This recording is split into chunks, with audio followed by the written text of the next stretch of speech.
Hello, and this is Kurogami, and I'm back for yet another Junji Ito Anime Collection review. Man, we are already at episode 10. I can't believe I've been doing this for this long. But this episode was again another good one.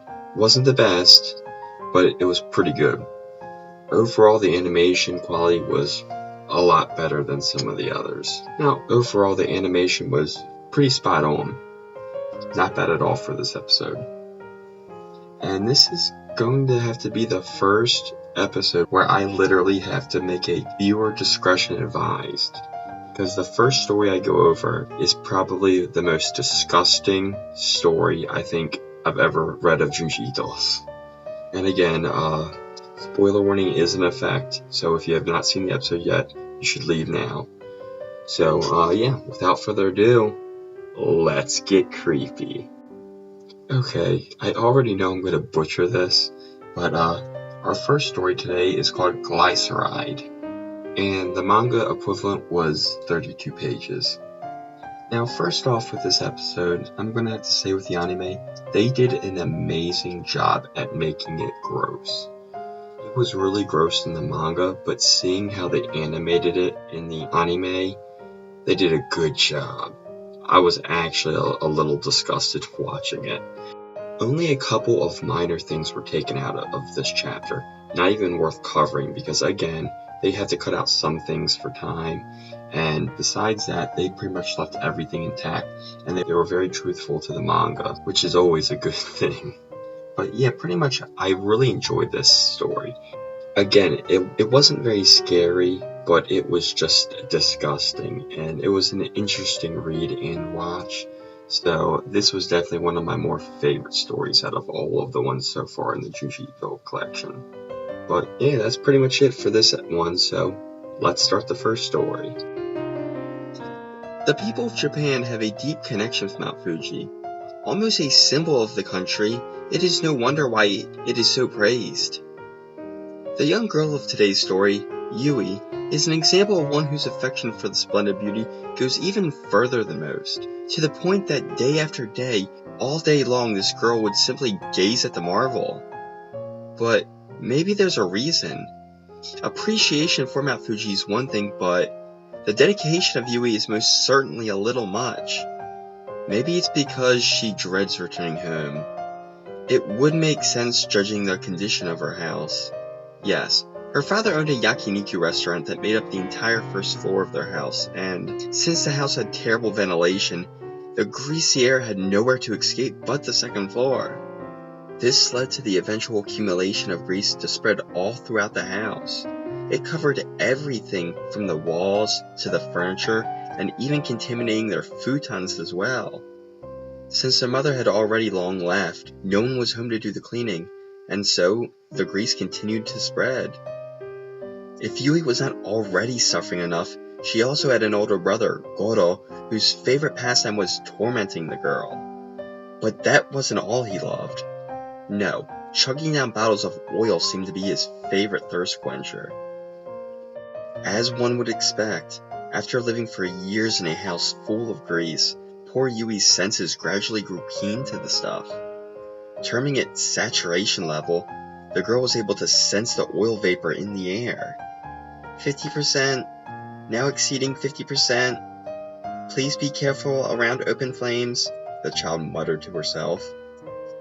As time went on, the consistent oil chugging caught up with Goro when he finally hit puberty. Endless pimples began covering his entire face. He truly was becoming just as disgusting as the house which they lived in. His entire face only continued to cause him troubles, as Goro became the school punching bag, easy to beat on the crater face of the class. Goro was pissed. He had become hideous and his school life was hell, so he released his steam the only way he knew how, beating on his little sister. But this time, he was going too far. Once their father stepped in to stop his son, Goro only pointed his anger at his new target. It was all his father's fault that he looks the way he does. All Yui could do was sit in the corner as Goro commenced to beat on his father, the two rolling around the floor as punches are thrown. If it wasn't already obvious enough, this family was in shambles. Was it the family's fault? or the grease's fault. The grease that would never disappear no matter how many times they tried ridding themselves of the stuff? Well, Goro only continued to spiral out of control from there. Now he's shut-in, Goro's days only consisted of laying in his room as he drank bottle after bottle of oil. Ungrateful, fat, and lazy, Goro only continued to torment little Yui. She just couldn't say no to her brother. That's when it happened. In a fit of rage, Goro squeezes his face as countless pores follow suit in exploding streams of pus into the air. Yui messes up. Some of it manages to fly all the way across the room, even hitting the girl in the process. Out of blank reaction, Yui screams, "How gross!" "So, you think my body's gross, do ya?" Goro remarks. How dare Yui? She is going to pay for her disrespect. Goro dashes at his little sister, pinning her to the ground. Then he does the grossest thing he could ever think of. Out of the craters of his face, Goro squeezes every last bit of pus from his face as it rained down all over his helpless sister. All she could do is scream as her entire face became laminated in grease. Goro was gone. His mind had snapped as he rambled on about his sociopathic desires of killing every last person he could. Then, BAM! Goro falls to the ground. At that very moment, their father had came in and beat Goro over the head with a frying pan. Unfortunately, though, this killed the boy. Now to get rid of the body. Two businessmen are walking down the street after a long day's worth of work as they look for a good yakiniku restaurant. Luckily, one of the men suggests Daruma, a normally filthy place with terrible food, but recently their meat has been to die for. Unfortunately, though, that meat is gone and the man doesn't know when they'll get any more of it in. Saturation levels at 70%. 70%. Yui mutters to herself as she sleeps. After all the girl has been through, she can't help but to be at least a little traumatized. She seems to be having a reoccurring nightmare. It always starts the same, with her gazing upon Mount Fuji. Soon, however, it erupts, flooding the entire town, not with lava, but grease. All Yui can do is get swept away in the sea of the stuff. Now, not even the real Fuji can cheer up like it once did. Then, what is this? Now Yui began breaking out in pimples. Not only that, but she began feeling sick all of the time. Before long, she too became a shut-in just like her brother had. In a consistent state of depression, Yui became short-fused to the point where anytime her father tried cheering her up, Yui would simply snap at him. The same nightmare only continued, but this time she was able to wake herself up. All Yui could let out as her father lay over top of her, forcing grease down her throat. What the hell was going on? Surprised his daughter actually woke up this time, Yui's father started blurting out stupid excuses why he was forcing his own daughter to drink oil. Yui was not like Goro. She did not like oil. This must be why she was feeling so sick recently. No. Was Yui's father trying to make her just like Goro? It was not safe to sleep anymore. Every time her father would try to sneak into her room, he would only be met with piercing eyes. Yui was not going to let this continue. Before long, the restaurant had shut down and Yui's father picked up the habit of drinking oil. Soon, he became greasier and greasier, raising the saturation level wherever he went. At this point, the house stayed at a steady 90-degree saturation level. And, at last, one day, it finally happened. After hearing a strange sound downstairs, Yui heads after to investigate, only to stumble across a gruesome scene. Her father was cutting up his very own leg, but instead of blood, it was grease. Saturation levels are now at 100%. Saturation levels 100%. Okay, as for our second story of today, it's called The Bridge, and the manga equivalent is, again, 32 pages. Now, with this story, I don't feel like it was one of his best works, but it was an interesting one, an interesting concept, but definitely not better than the first part of this episode. One thing that really stuck out with me with this episode, though, is how they animated the ghosts. The drawings weren't the best, but I liked the glow effect that they did. Like, in the manga, you couldn't really tell because, it's drawn. They can't use color or effects. I mean, they kinda can, but you know what I mean. But in the anime, they were able to actually go full throttle, and that was a very good touch for it. Just as the first story, again, pretty much all of the content was there. Very subtle little things were taken out, but again, so minute it doesn't matter. And lastly is the story itself was fairly interesting. There was definitely some thought put into it in layers. It wasn't scary at all. It was more so just that would be a campfire story. But yeah, not much to say about this episode, so let's just get right into it. After receiving a strange call from her grandmother, Kanako rushes into the deep countryside where she lives in order to help out with whatever's causing Kanako's grandmother's stress. As the woman slowly approaches where her grandmother lives, Kanako trails the secluded path until the small house slowly comes into view. A huge stone bridge is the only thing holding Kanako away from her grandmother now. Then, almost like they appeared out of nowhere, an elder-looking man grabs Kanako's attention. Strange that someone other than her grandmother would be in this otherwise deserted place at this time of day. Acting polite despite the circumstances, however, Kanako happily begins chatting with the man, thanking him for visiting her lonely grandmother. But right when she offers to bring the man inside with her, he brings his face up to reveal a shocking appearance. Rotting flesh and a zombie-like appearance, Kanako screams in terror as this man most certainly is not of the living. Bang! Bang! Bang! Kanako frantically wails on the door, pleading her grandmother to let her in. Luckily, the door slides open just in time as Kanako darts inside, slamming the door behind her. Demanding answers, Kanako asks who that was. The ghost was not a monster, but someone Kanako's grandmother knew when she was still a small child. Kingoro, her uncle who passed away when she was still young.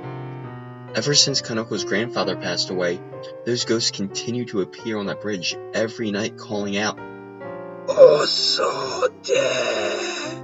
Dozens of voices, the ghosts of the past who could not rest in peace, continue to call out to Kanako's grandmother, Osode, wanting to drag her into the river so she can join them. A sea of undead faces stare from afar, calling, Osode! Osode! Without end until their cries are answered. That's when Osode tells her granddaughter to sit and listen to a story of hers. Having lived in this house her entire life, Osode has seen many deaths of loved ones in this village. Back in those times, this place was lively, but there was a strange custom that had to do with the funeral ceremonies that were conducted. The oldest she could remember was Kingoro's funeral. She stood on the bridge with her own mother while many others watched from the riverside, waiting. Then, finally, Kingoro came into view. Yes! He was floating on a tatami mat down the stream as the whole village watched. Young Osode watched as her uncle's lifeless body drifted downstream, open for all to see. But then something went horribly wrong. On his way under the bridge, Kingoro's tatami mat struck one of the bridge supports, sending the corpse straight into the water. All the villagers could do was watch as their friend slowly drifted downstream and sank to the bottom. It meant he would not be able to rest in peace. Poor thing. If only they could have tied Kingoro to the mat. But unfortunately, this is the practice of the custom. And so, he was lost. Shokichi, the last to have his funeral conducted in this manner, died at the young age of 25. He was not only Osode's first love, but also her fiancé as well. Shokichi was the tallest in the village, standing at almost 8 feet, but his heart was kind and as soft as cotton. He was crushed to death by a fallen tree in the mountains one day, and so the funeral soon followed. Taking up 2 tatami mats, Shokiki slowly made his way downstream, the tear-filled Asode watching from the same spot on the bridge. But just like with Kingoro, Shokiki's tatami mat as well hits the bridge support. To make matters worse, because of his tall stature, Shokiki's body became stuck at the opening of the bridge. Panicking, they try their best to free his body, Asode watching the whole time. That's when she notices Shokiki's eyes were open, staring at her. It was then when they finally freed the body, and the corpse was at least able to float a little while longer.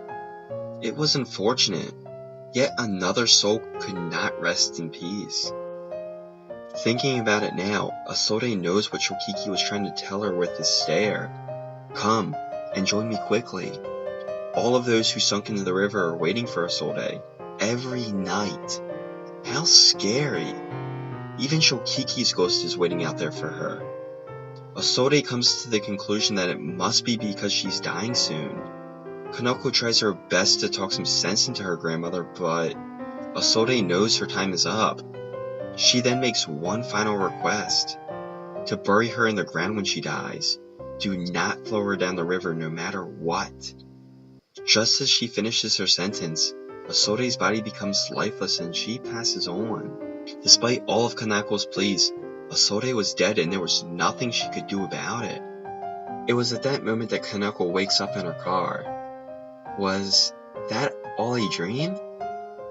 She was tired on her drive to see her grandmother and decided to take a short nap. Realizing the sun would be setting soon, Kanako rushes to make it to Asode's house, disregarding her horrible dream. She soon makes it to her destination, and to her surprise, the man was standing in the exact same place as before. No way. This has to be coincidence, Kanako thought to herself. This time, however, she simply passes the man, saying hello as she walks by. Asode, she just passed away a little while ago, the man lets out. What are you talking about? Who was that person? These thoughts race through Kanako's head as she darts into her grandmother's house to check on her.